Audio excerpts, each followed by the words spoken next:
Welcome back to the channel and welcome back to another quick pick prediction video. In this video, I'll be predicting the women's flyweight bout between Jasmine Jasudavicius versus Hansen. And how I see this one right here is Javicius is gonna have I feel like she's the more well-rounded fighter. She's the taller fighter, but I'm picking and sticking with Hansen in this one.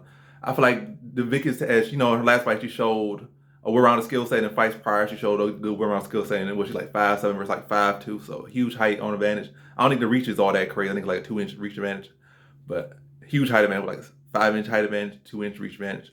But all that being said, Javicius has not fought the level of competition, and yes, she might have beat her opponent, who she was an underdog to, and I picked her to beat her opponent. But the person she beat, what Julia Pilastri or whatever her name is, was definitely wasn't no hype job. But the reason people got behind her was for no good reason. Her striking was mediocre for the most part.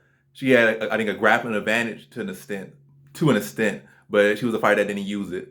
But Hansen, this fighter, I feel, will definitely have a grappling advantage. She will have a striking disadvantage, I feel, but I feel like she'll have an experience advantage, a wrestling advantage, and a grappling advantage, and she'll be able to use that against the taller Jasmine Jasudavicius and be able to get up underneath her easier, be able to score takedowns. I see it's a very close competitive fight. I think the Vic's gonna get off a lot on the feet, but I feel like Hansen's gonna be able to get takedowns, work for submission, work for position, and be able to eke out a decision over Jasmine Jasudavicius.